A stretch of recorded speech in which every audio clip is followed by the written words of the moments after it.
So I turned myself into a Coraline doll, yes, as in the most iconic Halloween movie ever, and though it was not an easy process, it was very treacherous. I really hope you guys can sit back and enjoy my little mini transformation. So the first thing that I did is kind of obvious, but I just pretty much made a drawing so I can know what to follow.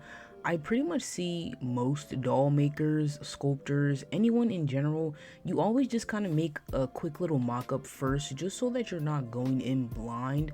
I wasn't going to do this, but this I actually did probably 2 weeks before I even started sculpting, and in my mind this made me feel like I had accomplished a lot. That's why there was like a 2 week break in between actually sculpting it. But all in all, I did end up just whipping this up in about 30 minutes, and it helped me tremendously over this entire doll making process, so I highly recommend. So after I had printed out my reference photo, I ended up just using some of this like construction wire or like hardware wire in order to make the frame of the doll. I found that like mostly people who use sculptures use this method. It don't matter if the sculpture is big, it don't matter if it's small. They always start out with some sort of armature because obviously you need a base for what you're working on. Now I will say I got this from the hardware section of the store. I did not get this from the craft section of the store. So this wire was not easy to mold, y'all. My hands were hurting so bad. I was trying to use the scissors, but this stuff was like really heavy duty.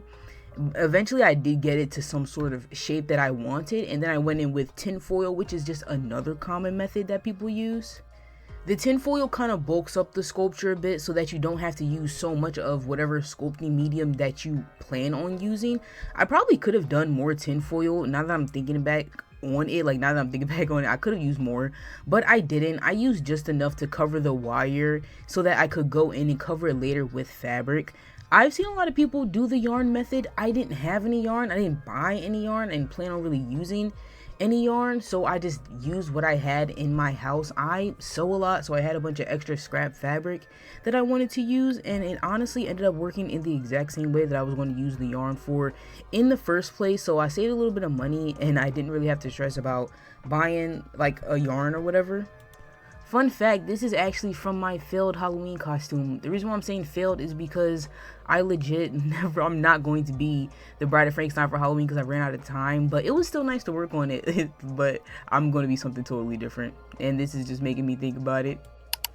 Now, to make clothing, you usually start with a mock-up, and I did the same thing with the dolls. So I went through about 5 different mock-ups until I found the ones that I liked, and that is the ones I ended up using for the actual doll later on. The actual fabric is just craft squares that I got from the craft store. They're only about, I want to say like 2 by 2 feet long. Nothing, actually no, they might be like 1 by 1 feet long. They're really not anything insane, but because my doll was only about 12 inches long, I was able to get away with it. And I hadn't made anything this small, like, I don't think ever. I think the last time I literally made clothes this small was when I was like 10 years old, watching my Froggy stuff, and I was like hot gluing everything. But this time I had to level it up a little bit, and I was using my sewing machine. Now this was an extra step I probably didn't have to take, but it did give the clothing a really nice clean edge, so that's why you see me doing that here. And yeah, it was very tedious. It was very, very tedious. My sewing machine and my computer were literally screaming at me the entire time because they were just not agreeing at all. Next time I probably won't do this right next to my PC. Now, this project took place over the span of, I want to say, 3 days. I'm not even lying to y'all. I legit spent like the last 3 days of the month trying to pump this doll out, and I really do not recommend. That's why this footage is literally all over the place, because I'm now working on the shoes because the clothing was kind of stressing me out a little bit, so I kind of left that part of the process done, and I finished it later on and decided to just jump right directly into the shoes. Now I decided little old me decided I would do the most weird, complicated shoes ever to mold out of clay, which are Nike Air Rifts. I love my Nike Air Rifts. I love tabby shoes in general, so I thought that would be cute to add into my design. Now, like I said earlier about making little doll clothing and accessories, I had not even worked with clay in a long time either, alongside making doll clothes. I legit, like, this clay so lumpy and bumpy, y'all. I was just like trying to get this done. Me and my family, we say this thing, like, we always say, like, when we're trying to get something done, it's because we're trying to bust it out. When I tell you, this doll might as well be called the Bust Out 3000, y'all, because at the time of filming this, I genuinely believe it had to be 2 a.m. But this is the next day, and I did get them done, and I was realizing in real time that the clay was glow in the dark. For some odd reason, I didn't see that it even was glow in the dark. I was just like, oh, that's cool. Like, that's kind of nice. Even though it's going to get painted anyway, I was just like, oh, I probably could have incorporated that into the design if I knew. I just seen white clay, and I ended up buying it, and I thought it was cool when I realized it glowed. Now, a lot of this project, I did go out of my way to buy stuff for it, but also a lot of the supplies are just stuff that I've been had. This paint I got back when I was in high school. I graduated high school in 2021, so I've had it for a very long time. I don't even think it's good anymore. It smells literally atrocious. Like, I wish I could have opened a window at the time of using this paint because it smelled absolutely terrible. But even look at the brush. Like, the brushes are like dying. Like, they're literally so bad. But y'all, I had to get this done. It didn't matter. Like, it just had to get done. Okay, so for the actual face sculpt, I decided to go with epoxy just because I seen everyone else using it. I probably could have just used polymer clay. Not that I was any better at the polymer clay. Literally, I just hadn't really sculpted anything in a long time. So I really do think that I was going to struggle no matter what sculpting medium I used. I just seen everybody using epoxy, so I thought it would be cool and I wanted to try it. I'm kind of excited to see what I do with it in the future. I can see how this can be very useful for projects though, because it's super strong. Like, the doll's face I feel like it's very durable, so that's like a plus. I will say though, getting over the hump of the gloves being very baggy and the epoxy being very sticky was proven to be super difficult. In fact, I honestly don't even think I managed to do that well of a job with it. I don't know how people sculpt just so easily, make it just look so easy, because I was struggling a lot here. The gloves are all loose and big, and the epoxy was all sticky, so everything just kept sticking and nothing was smoothing out. So that was very, very frustrating. And I don't know if I mentioned before that it was about 1 a.m. in this clip. Every clip of you seeing me work on this doll is I was working on this doll through the night. I was trying to get this done so it could be posted, it could just look nice. Like, so I was happy with how it turned out. But I will say, if you try epoxy sculpt, I don't know if it's just this brand, but you might have to get over a huge learning curve with the texture of the material.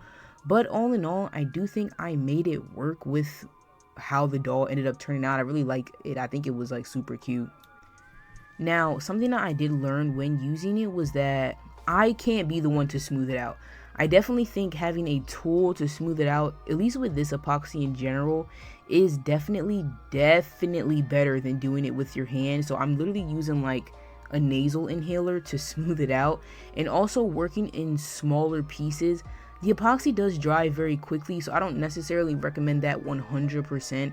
But for me personally, I found that like adding small pieces and smoothing them out, adding small pieces, smoothing them out was just way easier than trying to like sculpt this giant chunk of a face. As I was making this, I was very grateful that I ended up having this drawing, because it helped me a lot to get the face as accurate as possible, because I literally would just place the features onto the actual face, and then I would take the head sculpt and I would just plop it on top and everything would just kind of stick. At least that was the goal. It took me a few tries in order to get it to actually end up looking like that, but it was very helpful. So if you do sculpt, draw it out first, mock it up first. That will help you 10 times. Because if I didn't have this, y'all, I legit don't know what I would have done, because I feel like mine doesn't look like anyone else's I've seen online. So the fact that I was able to create my own and use that as a constant reference helped me like a lot. Like, I was so grateful for this. Look, it literally took me like 3 or 4 times to actually get it to work right, but when it worked right, it did. And I was happy about that. I was very pleased with the results.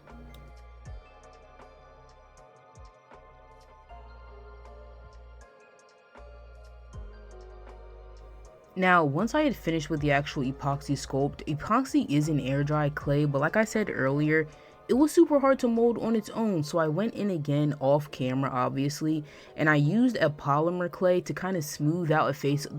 to smooth out the face a little bit. And honestly, I didn't even know if this was going to work, because throughout the sculpting process with the polymer clay, it was not trying to stick at all. But I ended up getting it kind of smooth. I ended up doing a pretty decent paint job, and then I kind of went on to paint the eyes black because I had wooden buttons. And you're probably like, why do you have wooden buttons? And it's basically because while I walked past the buttons in the store, my sister said, oh my god, if you had wooden buttons, you could paint the buttons any color you would like. And I said, yeah, that's actually super smart. And I didn't need 50 buttons, but they were literally the perfect size, so I ended up just buying them like literally on impulse as we were walking by. I was like, these have to be the size. This looks like the perfect size. And they were. They ended up being literally the exact size that I needed, so I was grateful for that, because that was a part that I was worried about. I didn't know if I was gonna find a perfect size at all. These earrings, y'all, single-handedly, I think took me half an hour. I had to drill holes completely through the ear, and I didn't even end up putting it completely through the ear, but I needed that. And then using these bulky using these bulky wire tools was so hard. My hands were cramping, but look how cute it is. I was like, wow, this was actually worth all of the heartache, like literally worth all the heartache. And then I eventually moved on to the hair, which was another demon I had to face in itself, y'all. It was not easy. Now, as I was working on the hair, I forgot how terrible E6000 smelled. I was like, Lord have mercy.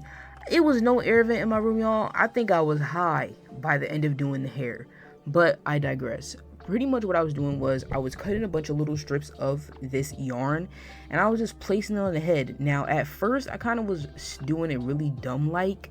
I should have just immediately started from the bottom and then went to the top, but I just wasn't thinking. I genuinely was not thinking, and I ended up going back and fixing it, as you'll see. But I wanted to show you guys how I attached everything together before I give you the final reveal. I just had to drill everything together and eventually stick it all together. And then here I am again with these wire tools. And yeah, that's pretty much the whole construction of this Coraline doll. Let me show you guys the final reveal. And here she is in all of her glory. Yes, I ended up putting the hair in a ponytail because I thought that fit me a little bit better. And honestly, she cute, y'all. Now, I'll be the first to say it. She a little bit facially challenged. I ain't never really worked with clay. You know, it's been a very long time since I've worked with clay. And then I decided to do epoxy on top of that. So it was a pretty challenging medium. I will say, though, I really do like the clothing. I ate that one up, and that is not a big surprise to me. But other than that, I think she's cute. I hope you guys liked the video. Hope you guys liked the doll. And yeah, with that, I just want to say, happy holidays, happy Halloween, and I will see you guys in the next one.